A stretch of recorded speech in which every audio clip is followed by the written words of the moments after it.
Olá, tudo bem? Hoje nós estamos comemorando uma data muito especial para mim, que é o Dia Mundial do Livro Infantil. E essa não é uma data que foi escolhida aleatoriamente, ela foi escolhida em função do aniversário de Hans Christian Andersen, que, para quem não sabe, é um dos maiores escritores de literatura infantil da nossa história mundial. Tanto que o maior prêmio de literatura infantil do mundo, o Nobel de Literatura, se chama Prêmio Hans Christian Andersen.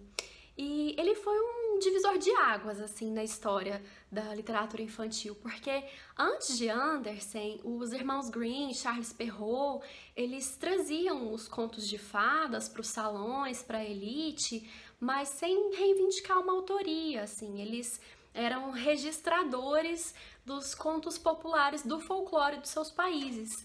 Mas no caso do Andersen, ele introduziu algumas mudanças, porque, por exemplo, os personagens dos contos que vieram antes dele eram personagens muito planos, muito rasos, eram figuras arquetípicas, eles estavam ali para cumprir uma função.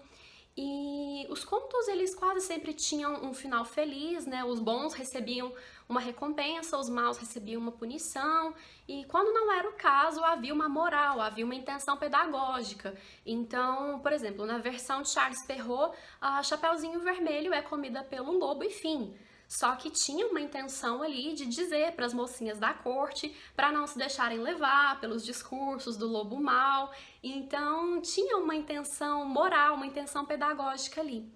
E no caso do Andersen, ele trouxe uma complexidade, uma humanidade muito maior para os seus personagens, porque ele mergulhou nas emoções dos personagens. Então, acaba que os personagens dele se tornaram mais esféricos, eles têm camadas, eles são mais complexos, são mais parecidos com a gente. E o autor teve uma história de vida bastante sofrida. Ele era filho de um sapateiro e de uma lavadeira, e por muito tempo ele não teve acesso a uma boa educação. Então, assim, aos 17 anos ele estudava com meninos de 12.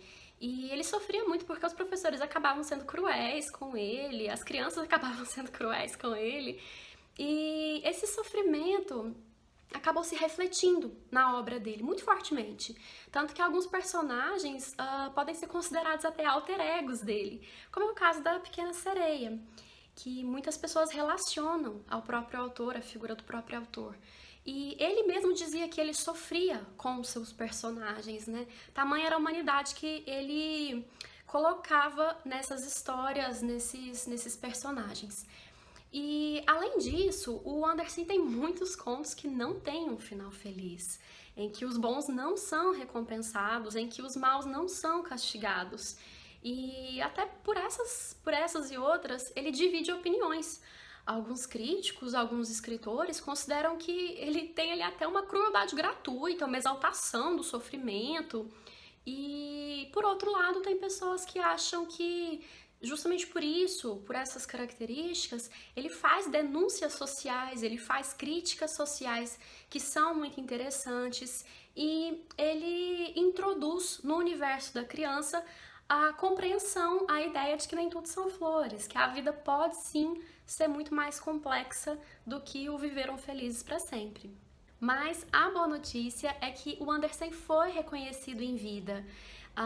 Como eu disse, alguns dos seus personagens acabavam se parecendo com alter egos dele. E a gente pode relacionar a vida dele também à do Patinho Feio, que passou por vários episódios de sofrimento, mas no fim encontrou seu lugar e descobriu que era um cisne, e encontrou seus semelhantes e teve um final feliz, né? Só que assim, ele foi reconhecido primeiro no exterior do que no seu país de origem, que era a Dinamarca. Ele só foi ter esse reconhecimento nacional depois de algum tempo, mas até hoje acho que uma das estátuas mais famosas de Copenhague é a estátua da Pequena Sereia. Eu mencionei aqui esses dois contos, O Patinho Feio e A Pequena Sereia, porque talvez eles sejam alguns dos mais conhecidos. Embora as versões que tenham se tornado mais populares sejam as versões que foram adaptadas pelo cinema, principalmente pela Disney, e que são versões que são bem mais leves do que os contos originais. No caso da Pequena Sereia, por exemplo, ela não tem um final feliz. E no cinema, o Disney deu pra ela um viveram felizes pra sempre, né? Ela se casa, vive feliz pra sempre. E não é o caso do conto original, no qual ela simplesmente se torna espuma do mar. Tem uma espécie de redenção mística, cristã ali, mas de todo modo não é uma história que terminam com o viveram felizes pra sempre. Mas além desses dois que eu contei, tem alguns outros que também se tornaram muito famosos. Ele escreveu mais de 150 contos em vida e alguns desses mais famosos são extremamente trágicos, como é o caso da Pequena Vendedora de Fósforos, por exemplo. E eu tenho uma relação muito grande com esse conto, porque eu me lembro que a primeira vez que eu li A Pequena Vendedora de Fósforos, eu senti uma compaixão muito grande por aquela personagem. Pra quem não sabe, é a história de uma menininha que na véspera do ano novo está caminhando pela rua tentando vender fósforos. Ela é muito, muito pobre e é um dia que tá gelado, assim. Neve inverno na Dinamarca, né? Neve, gelo, e ela tá tremendo de frio, de fome, e no fim ela morre.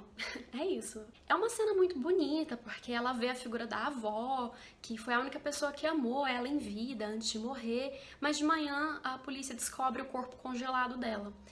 E esse conto foi um choque pra mim, mas eu gostava demais dessa história. Eu gostava muito da história da princesa e o grão de ervilha também, que é uma princesa que consegue sentir um grão de ervilha debaixo de 7 colchões. E embora muitas pessoas façam uma leitura muito rasa desse texto, que a princesa é uma fresca, a mulher é muito frágil, eu entendi essa sensibilidade de uma outra forma, assim, que uma verdadeira princesa ela precisa ser sensível.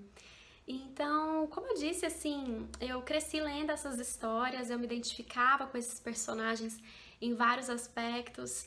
Eu sentia uma humanização muito grande a partir das narrativas, e eu acho que essa é uma das funções mais nobres da literatura, né? Desenvolver esse olhar mais atento para as complexidades humanas. E o Andersen se tornou uma grande influência na minha produção. Como eu disse, eu me especializei em literatura infantil e escrevi um livro via Lei de Incentivo à Cultura que se chama As Aventuras de Simon. Simon é um cachorrinho, inclusive o livro está na loja do blog, no Recanto da Prosa, vou deixar o link aqui embaixo.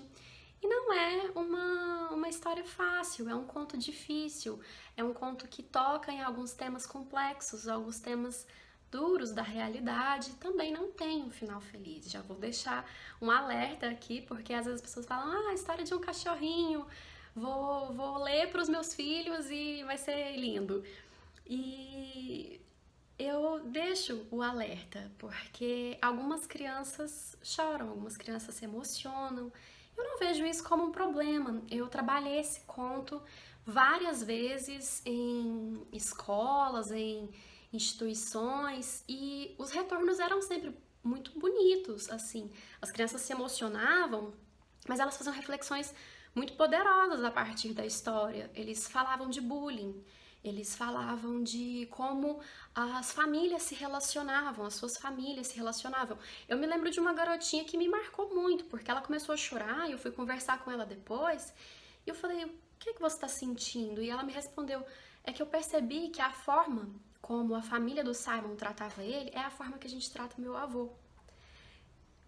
Eu preciso respirar toda vez que eu conto essa história. Então, assim, eu acho que gerar esse tipo de reflexão é um resultado muito positivo. E essas histórias do Andersen geram esses resultados. E a influência dele continuou atuando na minha escrita por bastante tempo, tanto que o TCC da minha pós-graduação foi uma coletânea de 7 contos inspirados nos contos do Andersen. Então eu escolhi fazer versões brasileiras dessas histórias, selecionei A Pequena Sereia, O Patinho Feio, A Pequena Vendedora de Fósforos, A Princesa e o Grão de Ervilha, A Roupa Nova do Imperador, que é um conto muito divertido, muito engraçado, o Rouxinol, que também é um conto lindíssimo, embora ele não seja tão conhecido, ele é um conto muito bonito, e acho que o que é menos conhecido, mas que é um conto que eu trabalhei na graduação, que eu acho super legal também, que é o Duende da Mercearia. E o que eu fiz foi trazer essas histórias para a realidade brasileira. Esse é um livro que também vai ser publicado via lei de incentivo. Nesse ano a gente já está trabalhando nele. Por enquanto eu não posso falar muita coisa, porque como é um projeto incentivado pela Secretaria de Cultura, eu preciso antes terminar de assinar a papelada, mas vai dar tudo certo. A gente conseguiu fazer um contrato com um ilustrador extremamente talentoso. Logo trago mais revelações sobre isso, mas acho que ficou um trabalho legal, acho que vai ser interessante. E esse livro nasceu de uma oficina de escrita que eu fiz com as crianças do Encantar, que era uma organização não governamental, artística, na qual eu trabalhava com oficinas de literatura.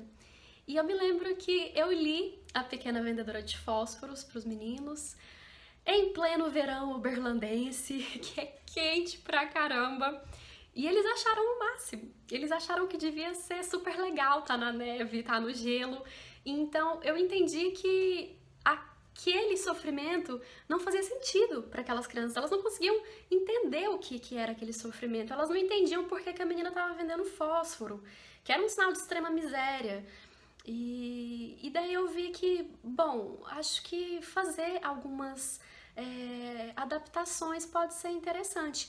Eu quis manter um bom grau de fidelidade aos textos originais, porque são contos muito potentes, muito interessantes, mas fazendo então essas adequações à realidade brasileira contemporânea. E para finalizar esse vídeo, eu queria deixar uma pergunta para vocês. Deixem aqui embaixo nos comentários para mim quais foram os contos que marcaram a sua infância, desses contos de fadas mais conhecidos, quais deles marcaram a sua infância. E queria deixar também um convite para que vocês busquem os contos originais. Eu tenho aqui essa coletânea da obra completa dele, que é da editora Vila Rica. São 2 tomos, na verdade, que tem todos os contos, mas essa é uma edição que tá um pouco mais complicada de se encontrar.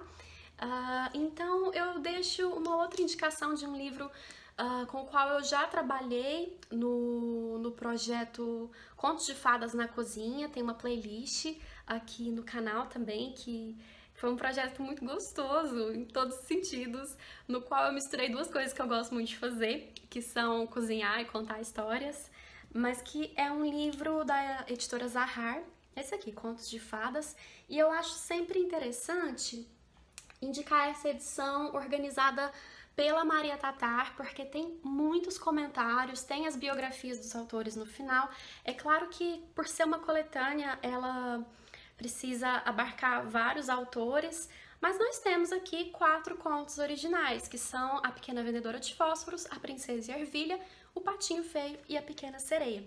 Fora isso, o livro é lindamente ilustrado, com imagens de vários artistas muito famosos também, da história das artes visuais do livro ilustrado, do livro infantil.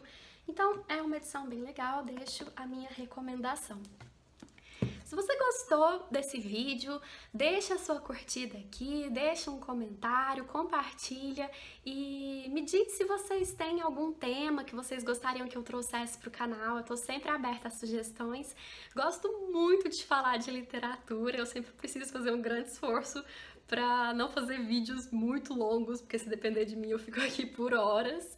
Mas fico sempre muito feliz em abrir o diálogo para ouvir as sugestões de vocês. Então, é isso, se cuidem, fiquem em casa se possível, se precisar sair, leva um álcool em gel, se cuida, toma todas as precauções, sai de máscara, para você se proteger e proteger as pessoas que você ama.